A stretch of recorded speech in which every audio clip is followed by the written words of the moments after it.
Today's video, I'm going to finish sanding out all this here and there and get that ready to prime up. I'm going to get the windshield molding off, and I'll show you after I get it. I'm going to mask it under here and then get it primed, and then I'll maybe fool with I got a brake booster I gotta clean up. I don't know if I want to sand though after I prime. Primer doesn't take too long to dry. I got a windshield wiper motor I got to deal with and a starter. So these three things I got to deal with. I'd like to deal with this and this before the engine goes back in. And I'll show you what else I got. So between the wheel cylinder and the backing plate there was like a foam gasket, much like that white foam that's between the backing plate and the spindle.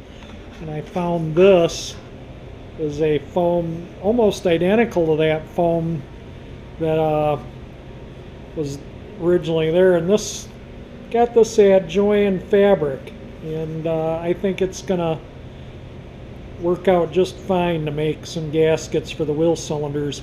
They didn't have any sheet magnet there, so I'll look online for that. This I kind of needed to do the brakes. The sheet magnet, yeah, for the oil filter, I won't need that for a while, but you can see that's kind of in a visible spot. So yeah, that's kind of why I want to, that magnet go around the hide all the ugliness of a modern day oil filter. I took this off. I'm going to throw it in the bead blast cabinet. This part was originally black on both sides, so I'm going to paint this back to black, but this is going to be the green body color. But I wanted to show you how nice the inside of this is. That's all primer. That's the top of the vent. I can take that out and then I can get in there and paint that all up in there. There's really, I mean, just maybe a smidge of surface rust at the bottom there, but nothing major. That's all primer. Primer and black overspray in there, and some of that that's all primer too. There's a little tiny wee bit of surface rust there. There's some body color there. That's the cowl that goes up, so you can kind of see this all dumps.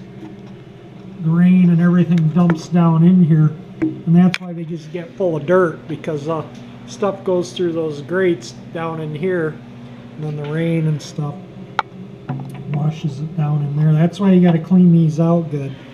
But I'm really pleased to see how clean that is in there. Quick bead blasting of that made it look nice. And I took this tag was screwed right there, and I took it off to clean it up. This was black over body color, but it's basically the VIN number on there, and then it's 70000. It's so I guess that would be what, 700,000, and I have no idea what this means. It's got the VIN, and then it has a Z at the very end, which I think is the paint code.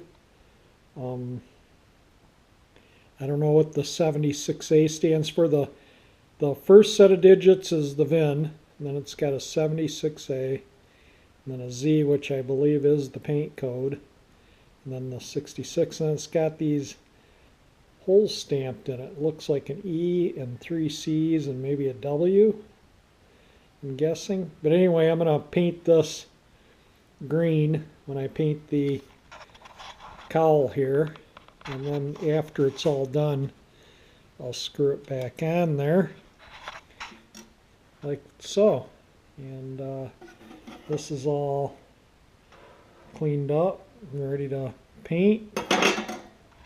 So I'm going to sand this out here, give this a quick sanding, and we'll start masking and priming.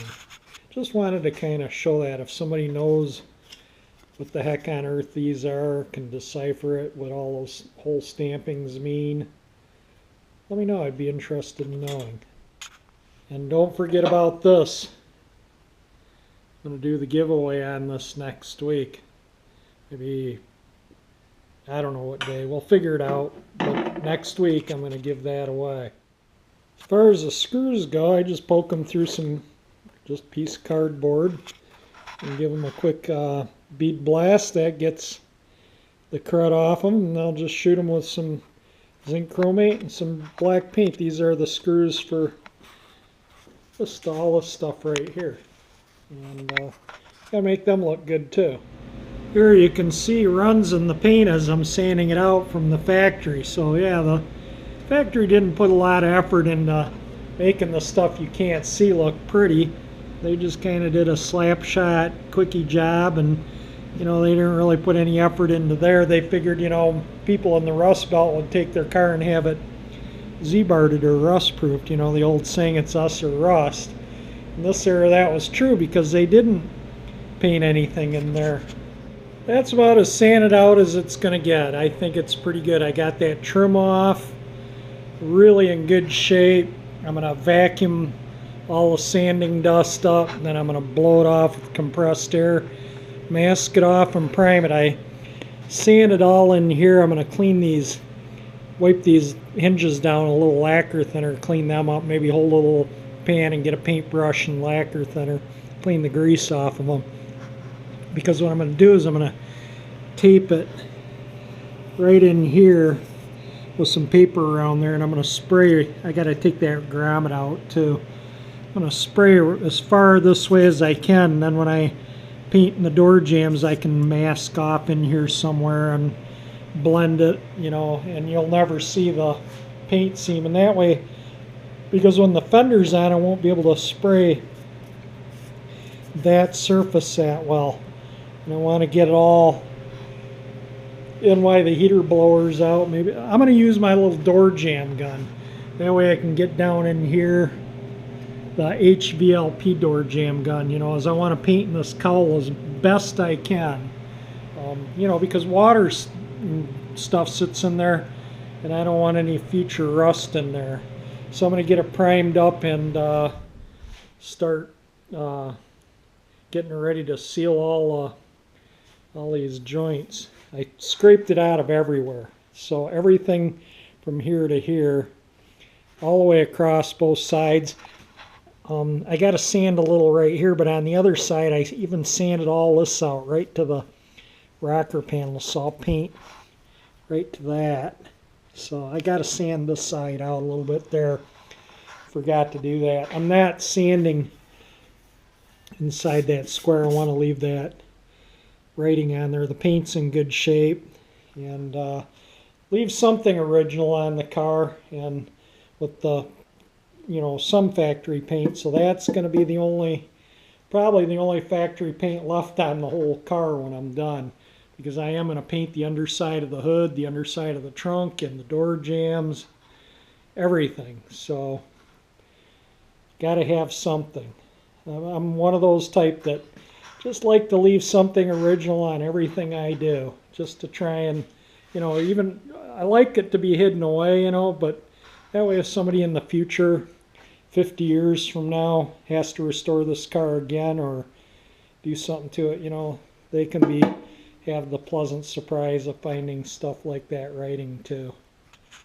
I've got a lot of comments on this car. It's going to be a hard one to sell, and they're all hard to sell. They're all fun projects, but you know, you move on to the next one and you don't even know, you know, it's just nice. You know, you move on to another cool project. The Catalina was awesome car.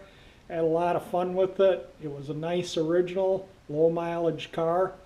It had 25,000 miles when I bought it. It was parked for 37 years. You know, but it turned out to be a pretty nice, fun car. And everyone couldn't believe I was going to sell that car, but look what we got here now. Another really cool project. And that's what makes up for when you sell them, when you get another one to have fun with. I like working on them and restoring them. To me, that's just coming out here and working in the garage is just 100% pure total relaxation. Even when things don't go right, it's still, you know, you just sit back and think about why it's not going right, and usually you can figure it out in short order and and get it right. And I was watching one of the other ones I watch, small engine mechanic. He was repairing an old derelict generator that the engine was stuck on, pretty messed up. And it had a cracked block, it wasn't really worth doing anything to, but he took it all apart and inspected everything because he enjoys doing it. I totally understand, it's just, it can be so relaxing just to go out and putz with something for certain people. I guess I'm one of them. So I'm one of those people, I'd rather come out here and push a piece of sandpaper back and forth than sit in the house on the computer or on TV, watching TV, or, I don't know. I just when I'm done, I have something to show, for my time. And it's very rewarding. I mean, look at how nice this is starting to look. That's the rewards of coming out here and just putzing around and just enjoying myself. It's just crazy to, I don't know, maybe some of you understand it, some don't, but yeah, I just enjoy spending my spare time putzing with old machinery. It doesn't have to be a car, it can be anything, old tractor, a boat, it just, anything old mechanical I like to fool with, and cars being my favorite. But yeah, this is definitely in one of my top solid cars to restore. I mean, that's the most major rust in the whole car, and that's nothing compared to what I'm used to restoring. Now, what I understand from I was looking at some schematics of these cars. There's an inner panel that ends right here, and the crap collects in there. So this is inner wheel well from there to there that's rotted out, and it's only rotted out about the same up to about here on the inside. But I'll knock all this out and clean all that out. I'll probably have to replace it, back like, somewhere like in here. And 'cause I don't want to fix it. If you don't go far enough, you'll burn through when you're welding it, or it bubbles back up in the future. When I fix these cars, I want them to last, 30, 40 years. I want them to, that 69 Custom 10 pickup that I frame off restored that I showed in one of my past videos at that one cruise looked as nice as the day I finished that truck. And I think I did that truck in 95 or somewhere around in the mid-90s. And so that was an old restoration. And that truck still looked as nice as the day I sold it. No rust, no bubbles, nothing. It just was still really super nice. It still had everything on it the way I did it. And that makes me feel good when I see past projects that were looked after and that people use. When Denny bought the Catalina, I kind of asked him, what are your plans with the car? His plans were to keep it original, and his plans were to use the car. That's what I like, I didn't want to sell it to somebody that's just going to park it and let it sit again, It's got to be taken out and stretched out and used, and I like to see people that buy my cars actually use them and enjoy them, not just let them sit in the garage and collect dust and stuff pile up on them.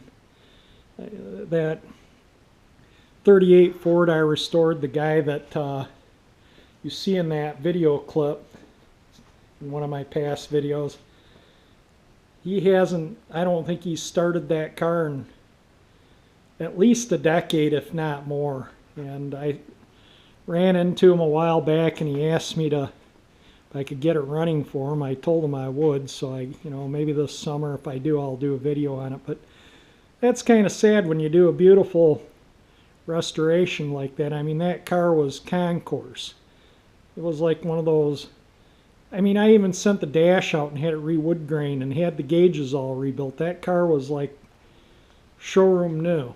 And there it sits in his barn of cars, unused, with an inch of dust on it. And I just find that, kind of sad. So whoever buys this car in the future, I hope they do enjoy it and use it as much as I've enjoyed making it a beautiful car again. And I can't wait until it's done, although, you know, I don't want to rush it too much. Then I won't have anything to do. So yeah, I gotta make it last through to about May, late April, early May. That's when the cruising gets going here in Michigan. So anyway, just a little rambling on the car, and I'm gonna get back to work here. I'm gonna finish those sanding the couple little spots, bottom there and around in there, and then I'm gonna get it masked and primed.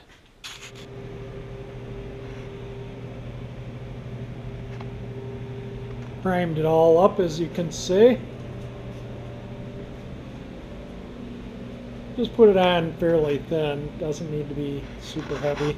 Primed all the way down to the bottom. I'm going to paint all the way to there. When I'm done, I think with this being green, I'll get in here and paint and whatnot.